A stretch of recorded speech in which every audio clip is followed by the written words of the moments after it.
Hello, BookTube. We're back. We have a tag for you. What would BookTube be like without a tag? He doesn't know. He doesn't know our ways. He's like a dwarf entering Lothlorien. And he doesn't understand that reference either. So he doesn't know our ways. So we're going to do a tag. And it's a tag you've seen me do before, although I haven't done it in a long time. Oh, actually, the iPad says I haven't done it since July of 2019. I guess in this channel, that's a long time. And this is the Dilemmas of a Book Nerd tag. It was created by Lindsay's Little Library. You're a book nerd, would you say? Probably. You pretty much have to say that. We both are. And the question number one is book storage. How do you store and organize your books? Well, on bookshelves. Is there something else Yes. going on here? Do you separate genres? Yes, I do. You yes, do? I Yes. do. I do fiction. And do you separate nonfiction, and within we're nonfiction. both deluged with new books. Yes. Do you separate new books from the established classics? Yes, partly because of editions. A lot of my classics are mass market paperbacks, Penguin True. or Oxford Classics. Oh my! So they're smaller, so they sort of go. I haven't seen your books in their new setting. Penguin Classics. They're still not unpacked, incredibly. Oh In a couple of weeks, they should be. yes. been a long time. All right. Number two, tracking. How do you keep track of what you've read and what you own? For their answer, almost all is Goodreads. You don't use Goodreads. No, a long time ago, there was something called Library Thing. Library Thing. How many of you remember Library Thing? I remember it. I thought it was Precursor. communism. The precursor to Goodreads. And I did that, and the idea was Library Thing. You just named all the books Yes. that you have, You created a digital library. or that you've read. I think I tried to remember all the books that I had read, and I did that at one point. Now I don't track anything. I don't know. Is tracking necessary? What? Who? A lot of Goodreads people love it. Yeah. Just So live on it. They Goodreads live is like- good for that. That's true. I don't so much do it myself. But do you think you could? Well, Could you actually recall every book you've read? every book that I've read ever? No, I don't think there's any chance. I think there's an odd, particular case for myself is that I review a lot of the books that I read, a lot of them. So I could probably... It's a weird feeling. Not everybody has it. So Most people don't have So it. there actually is a paper trail for most A of the paper books trail, that I've exactly. finished, and then the ones I haven't are rare enough that I'd probably be able to remember. So from the past, 10 years, I would probably be able to figure out most of the books I've read. But before that, it was completely catch as catch It's a can. It weird was just feeling. random. Yeah. To have a public record of a lot of things you've read. It's kind of weird. A lot of readers don't understand it. Couldn't understand it because they don't. Well, unless they do the same thing on Goodreads, in which they I post- guess Goodreads they is a post public record. Isn't it? their short reviews of everything. Yeah. Okay, number three, borrow. Do you lend books out? I don't lend books, I give books out. Books should not be owned except in rare cases. They should basically be things that you have until somebody else wants or needs them. There's too many, you and I have too many books to be particular about keeping us. He had to include me. He certainly knows that after an afternoon Most of here. the people watching this are book people, and they're going to have tons of books. And if someone comes to your house and says, "I've been interested in reading that," or just says, "Do you have a book you can recommend?" You take it off your You shelf, give and it you to give them. it to them, and you don't say, "I have that back." Just for a little 3 while months. there, for a minute there, you sounded a little AOC. Probably love her, don't you? My own representative here is a member of the squad. So I'm hardly in a position to cavail when it comes to AOC. My own member of the squad will probably not be president. No, probably not. Although Ayanna Pressley, there's nothing wrong with her. She could be. Anyway. No, I don't know any scandals involving her. No scandals. No scandals. She's wonderful. Absolutely wonderful. If you, well, most of you don't know what we're talking about. There are 4 congresswomen here in America who have drawn the ire of our horrible racist president, mainly because they aren't old white guys. And all 4 members of the squad are wonderful, but if you're in America and you are a member of the resistance, which is 90% of the country now, because all of us realize that we have an errant criminal as president, there's a particular distinction. If you are a constituent of one of these four people, there's a particular cachet in that, and one of them is mine. So that is cool. Let's see here. Oh God. Okay, 4 is going to be a little foreign to you as it was to me. I did this tag a while ago, but number 4 is buying. How do you buy or acquire your books? Well, let's try to think about this before, You acquire your books the same way I do. You get them from publishers. Yeah. But what about before then? And even now? Previous to that, it was mostly used bookstores. I was only rarely buying things new. You got a lot of books at the Brattle. I got a lot of books at the Brattle. And you used to go to the Strand, right? I used to go to the Strand. Well, I used to work at the Strand, and I got books. You get 50% discount if you're an employee at the Strand. I so miss the Strand. And I used to work at Housing Works Bookstore in New York, in Soho, which is an AIDS charity bookshop, which you should go to. Everything is donated there. Mighty nice place. Yeah, it's great. They also have a non-book consignment shop thing, right? Like next door. Exactly. Most you get furniture or shoulder bags or clothes. Yeah, all over the city they have those, and one next door. But nowadays, what point would there be to you would certainly never buy a new book, right? You get all the new. Sometimes I will buy an e-book because I need it at that moment. yes, because you need it at that moment for a review, though. Yeah. But as a consumer and a reader of books, you would never buy. No, but I signed up for a daily notification from something called BookBub. BookBub, which is what it does is it tells you every day what the sales are for ebooks. So for whatever reason, a publisher will put we'll say a particular book is just $1.99 just on that day, or 99 cents. Why would you do that though? I don't know. Do you ever take advantage of it?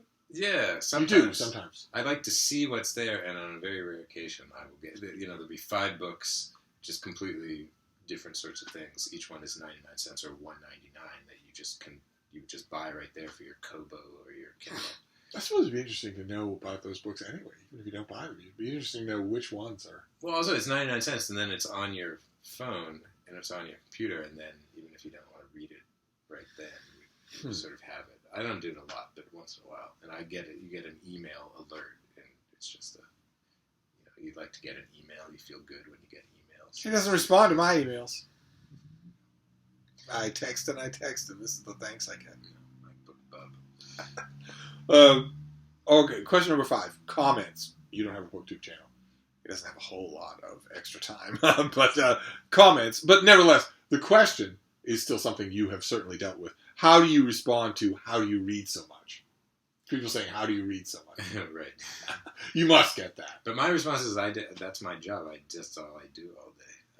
There's no other, there's no trick. I'm not a particularly fast reader. I'm not like you or Harold Bloom or anything like that. If I concentrate, I can read, depends on the book, but I can read We toasted Harold Bloom tonight. Somewhere between 50 and 70 pages an hour. So it's completely normal. It's completely basic amount. 70 pages an hour is not completely normal, but it's sweet of you to say so. But that's in like just an easy novel. You're just turning the pages or something.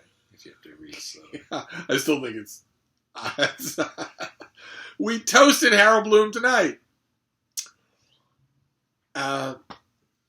Because we both enjoyed his work, and this is a perfect opportunity for me to point out to those of you who've been on social media and who said things like, we'll never see his like again. Excuse me.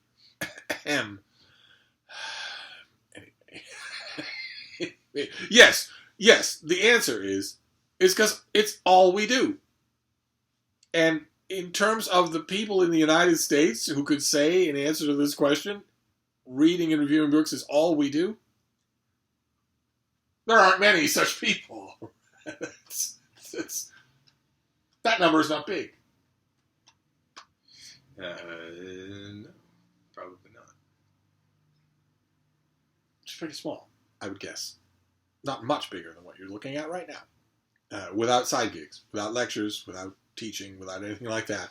It's pretty small. But people still manage to read a lot, even with their jobs. It's impressive. Yes, yes. Well, I am always impressed, for instance, by the rest of you, who have, work 10 hours a day and then come home and read. Because the fact that the book trade is, even if it's minor compared to other things, it's still a bustling thing. There's tons of books coming out. They're read by people, even if they're not bestsellers. People read them, and it takes time to read them. And everyone has jobs. It's not just us. I know. It's lots of people. Yeah. Question number 6. Next book. How do you pick your next book? Well, I do.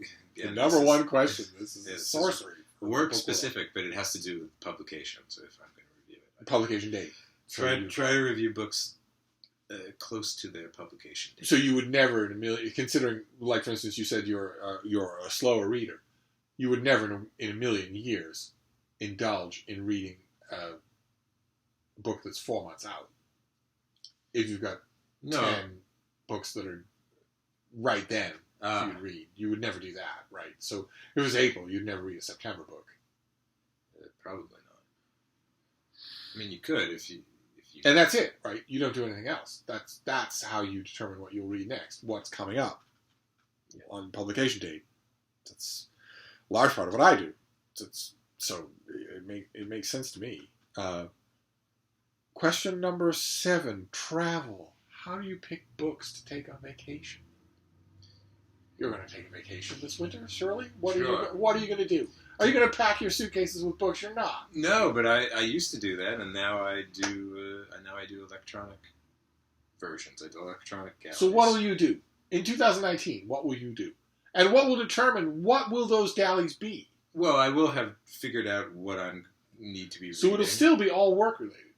Yeah. Will it be anything like a vacation indulgence, or you just can't spare that because you don't read fast enough? I can spare it. I used to do it. There was a time. I know critics like that. They cannot do it anymore. They have to be reading for work because they don't read fast enough to do otherwise. Yeah. Well, I just realized in this video you're in the background and I look like Cardinal Wolsey. Oh my God! Look how huge I look. I'm actually svelte. Look at this. It's ridiculous. I look like the man, like a man for all seasons. Like I'm gonna say pressure. I'm like Orson Welles. There's a certain pressure to be brought to bear on church lands in England, church properties. Pressure. Who am I? I'm Robin. No, you'd be Thomas More. In this and in all other historic scenarios, you would be Thomas More. Those of you who have not had the particular moral burden of knowing a perfectly moral person, welcome to my nightmare. I am always Wolsey, and he is always Thomas More. Or, in worst case scenario, I'm Cromwell.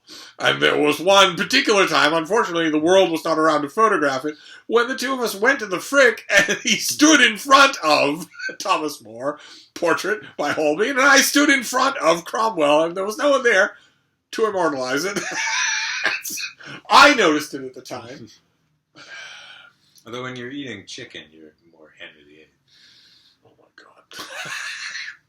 Pressure. It's been a night. He was wondering how this video would go. Because you're watching him sip wine, but I've actually had 4 or 5 barrels full. And, I've had the Benedictine Abbey's entire store of wine. Anyway, let's see. Where were we? Yeah, I know. Question number 8. Annotate. Do you mark up your books in any way? You're not going to like this. Someone should get Jason Harrigan out of the room right away. With a pen, a cheap Bic pen, and I draw all over them. I have seen this to be true. He annotates his books. He underlines and notes in pen. Even books he knows perfectly well he's not going to keep. Yeah. Pen. Which you can then find, because then I donate them to Housing Works Bookstore. He donates them. They're out in the world. They're out in the world. And you've done that all the way from the beginning. I remember you doing that 10 years ago. My inane annotations. Why not do that? I don't understand that. There are innumerable reasons not to do that. It's so rude. It's permanent. It's my book. until it's not yours, and you know that 99% of what you have is not going to be yours anymore. Now it's hubris, isn't it? It's hubris. Not a quality we usually associate with the chosen people, but in this particular case, hubris. You're thinking, my annotations will up the value of this book. That's what you're thinking, isn't it? I know it. It is. Look, and he might be right. For all I know, he might be right. Sooner or later, he's going to win the Nobel Prize, and then he might be right. They just found Milton's annotated edition of Shakespeare. See what I mean? And wasn't that of interest to people? Yeah. And how is that your aim? Yeah, see what I mean? You people call me the egomaniac. You put 1/4 of 1 cup of red wine into a Jewish man, and you see what comes out, because I'm spewing out. There. That's the reason, isn't it? You're thinking you're increasing the value of these books. Admit it. I annotate my books in pencil. At least I do. But your annotations are all sort of coded Star Trek references. It's true, they are. A question! Since before your sun burned in space and before your people traveled the starways, I have waited for a question. That's the Guardian of Forever. There's 2 of you who know that. The rest of you could maybe bone up on the original Star Trek. Wouldn't kill you. You shall find, Ston, that after a time, wanting is not so fulfilling a thing as having. It's not logical, but it is often true. Logic, logic, logic. I'm sick to death of your logic. Do you want to know what I feel about your logic? Emotional, isn't she? She always has been. Indeed. Why did you marry her? At the time, it seemed the logical thing to do. I do this, but he won't know how to respond. I'm just going to move on. By now they all realize they've been watching you drink, but I'm the one who's... never mind. Okay, so we've already covered. Now you can bring Jason back into the room. He annotates his book in pen. Dog ears, too. Dog ears, and he annotates his books in pen. I've seen this to be true. And it strikes me as hubris. And you should know that's saying something. But anyway, we'll just move on from annotate. Annotate was always going to be a tricky thing. We'll move on to new. Okay, question number 9. New or backlist? Which do you prefer? Well, I know. Well, the 2 people in the entire country to whom this question is nonsense. But the reasonable answer is obviously backlist, because there's so much more of it. So there would be more good stuff, right? You get all the backlists you want. So do I. There's the Zora Neale Thurston. And Zora Neale Hurston. There's a new collection of her short stories coming out in January. I saw that. I've read those. There's the Library of America. I got 2 of those today. There's Everyman's Library. We don't need to worry about backlist, although I'm sure that you would still grab an armful of stuff at a used bookstore. So would I. Oh, yeah. We don't actually need to worry about it. No. The publishing world gives us our backlist as well as our front list. But the backlist just means everything that's not front list, right? It just means Yeah. everything that's in. But maybe if it just means it's print, I don't know. I don't know which it means. I don't know. Older stuff. Yeah. Older authors who are dead. We get our fill without needing to go to used bookstores. Right. I see what you mean. Maybe backlist means editions. Look at how enormous I look. You look like a tiny little thread. I mean, he is a tiny little twig. But you look like a tiny little twig, and I am this enormous field of red. I am Cardinal Wolsey. But this is a good question. Favor a change of dynasties, do you, Master Moore? 2 tutors enough for you. But he can't respond, because he doesn't have a man. Ask your readers, what? Oh, I don't like them. Why would you read new books if you didn't have to? Well, that is actually a good reason, a good question. It's if you have actually all the kind of Sam literature- question that those of us who know him are accustomed to. The rest of you might not be accustomed You have to. all of literature to choose from. Why would you bother? All the classics. Right. You could just spend the rest of your life just reading the tried and true classics. Why would you bother? That is actually a good question. It's why? not anything that he or I would ever think But about. there's something valuable. There's clearly something valuable about reading new books. Yeah, so what is it? So what is it? That's not a bad question. What is it? Should be a new tag. I don't understand a tag. No, he doesn't. But I might make a new tag. Why do you read new books? It's sine qua. It goes without saying. It goes without questioning on BookTube or anywhere else in the book world. It goes without even questioning. Of course, we will read new books, but why? Why would you do that? Why?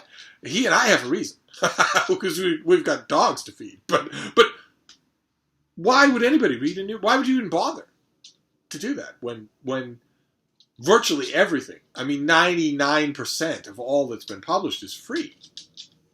Why would you even bother? That's a good question. It's a little late at night for me to be asking such questions. Another time. All I'm thinking. Why would you watch a different show if it's not Star Trek? Oh, not too soon for me to see the stars of home. It's Balance of Terror. He doesn't know that. He doesn't know that. Mr. Spock, we're going to be in Vulcan, in orbit around Vulcan for a few hours. Perhaps you'd like to see your parents. Captain, the ambassador and his wife are my parents.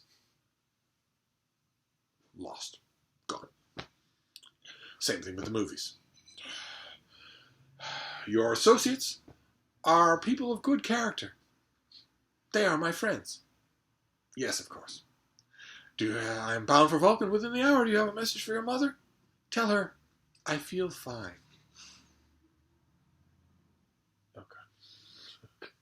Okay, let's just move on.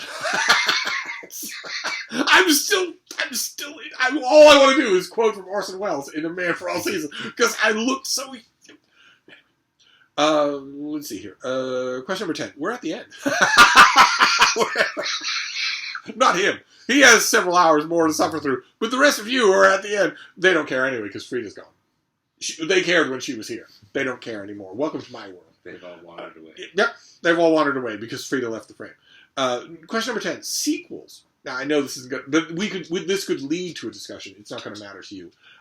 Do you read books in series as they're released, or do you wait and read the whole series once it's done? Right. And you read only contemporary fiction about upper middle class Connecticut divorce, and there are no series in such worlds. There are a lot of sequels, though. Oddly enough. Are you going to read Hilary Mantel? Have you ever read Wolf Hall? No. You have not read Wolf Hall. Terrible. See, the journal has somebody else to do historical fiction, right? So yeah. And this is a case where, I mean, his remit is contemporary fiction. Yeah. Imagine if that was your remit. It's enormous. Imagine if that was you. If you had some sort of world-renowned institution that was saying, okay, this is what you're going to do. But that's enormous. Have you sensed that there are more sequels than there were in the past? Well, what are you thinking of? Well, you're thinking of contemporary fiction. Even in my narrow little world, there was the Margaret Atwood sequel. There was the Andre Aciman sequel. There was the Elizabeth Strout sequel. Oh my God, you're right. Maybe sequels are becoming a thing. That was a lot. All because of Karl Ove Knausgaard. All because of Karl Ove Knausgaard, or because of the Avengers. I don't know. Or maybe Ali Smith. Or the Ali Smith Quartet. Yeah. Karl Ove Knausgaard, I can hate. Ali Smith, I don't hate. Right. Maybe it's the Avengers. I don't have any or an feelings Elena on it. Ferrante thing, sort of a series. Oh my God, imagine a sequelitis gripped the world of contemporary fiction. Imagine what would happen. Oh my God, that would be such a loss. Everyone was just returning to their tried and true characters. Yes, Andre Aciman, I know you like him. I know he's a friend. But, oh my God, there's no excuse for his latest book. None whatsoever. Oh my God. Atwood's bad enough. But in his book, the father, Emilio, has a hugely expanded role. And the publicity material says, interestingly enough, the father has an expanded role.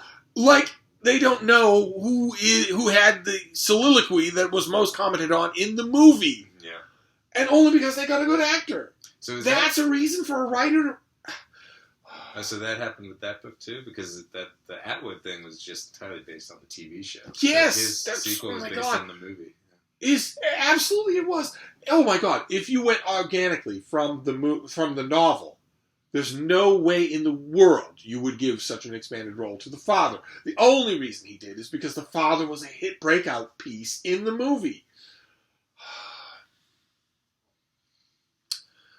Well, what we're going to do is wrap up this BookTube tag, because since we're at, I see 25 minutes of... this is so unfair. They've been watching you drink the whole time, but they've been looking at the video and saying, oh my God, Steve is not only huge, but his eyes won't open all the way because he's obviously soused. So you're the one drinking, but I'm the one who's drunk. This is purely unfair. And they've been watching this and they've been thinking that, oh my God, his friend is so articulate and Steve is wetly bloviating. we're going to wrap this up for now, and then we're going to watch some movies. It's clear that Sam is deficient, so we're going to watch. We're going to take up the slack. We're going to watch some movies. We'll watch The Man for All Seasons, and then we'll watch The Lion in Winter. The whole of The Lion in Winter. You can see how excited he is. Huh? My life, when it is written, will read better than it lived. Henry Fitz-Empress, first Plantagenet, ablest soldier of an able age, king at 21. Something wrong there, Sam? You seem to have had some sort of heart attack. He ruled for 20 years a state as great as Charlemagne. He married out of love, a woman out of legend. Not in Camelot, nor Rome, nor Alexandria has there been such a queen. She bore him many children, but no sons. King Henry had no sons. He had 3 whiskered things, but he disowned them. Oh, I'm sorry. Am I going on? You